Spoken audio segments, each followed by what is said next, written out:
234 critères différents, des critères d'analyse, hein, et y compris dans ces 234, la présence ou l'absence de 140 plantes particulières qui sont, d'après la littérature, on voyait que c'était, il y avait plusieurs bouquins qui ont été écrits sur les fleurs des truffières, et on a regardé si on retrouvait ces plantes-là ou si on ne les retrouvait pas. Voilà. Et donc on a après aussi toute une série de choses pour mesurer la biodiversité. Plus il y a d'espèces végétales, ou moins il y a d'espèces végétales, hein, on a essayé de voir tout ça ensemble. Donc c'est simplement énorme le travail qui a été fait.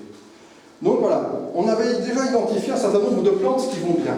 Donc dans sa parcelle, si on voit une de ces plantes-là, eh bien, c'est déjà bon signe. Hein. La première plante, c'est le Prunus malève, c'est le cerisier de Sainte-Lucie. Hein. Voilà. Quand on a du cerisier de Sainte-Lucie, eh bien, c'est un très bon indicateur. Ça veut dire que si cette plante pousse dans ce milieu-là, eh la truffe il viendra sans problème. Pareil pour les sorbiers. Hein. Voilà. Quand il y a du sorbier, c'est des situations très favorables à la truffe.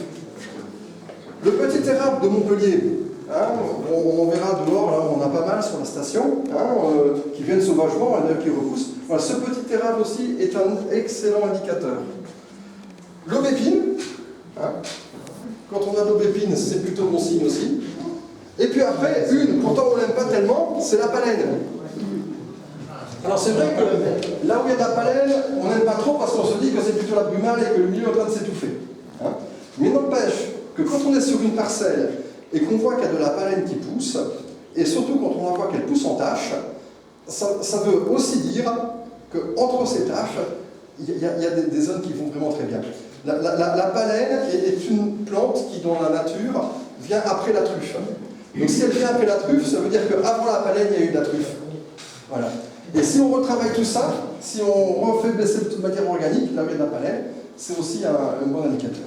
Voilà. Donc ces 5 premières plantes sont déjà d'excellents indicateurs. Hein. Donc là, si c'est boisé. Ou si c'est des broussailles. Et si c'est des broussailles aussi. Si c'est un vrai, t'as regardé. Alors voilà. Alors après, il y a des plantes plus petites qui vont bien. Le prunelier. Ça, on voit qu'il pousse un petit peu partout. Voilà. C'est aussi un excellent indicateur. Les petits sédums, en ce moment ils sont en fleurs, hein, donc ça aussi, hein, c'est une plante très positive. Le genévrier, hein, et dans les racines du genévrier, on va même jusqu'à trouver des truffes quelquefois. Hein. Voilà, donc également un bon indicateur.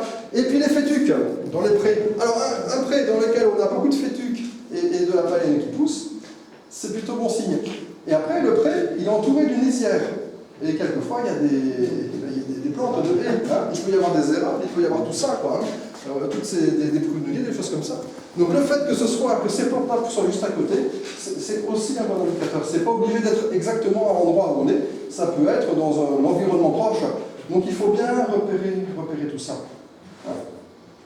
Voilà. Donc ça fait 9 plantes sur lesquelles, quand on les voit, et si on a les 9, alors frisou là.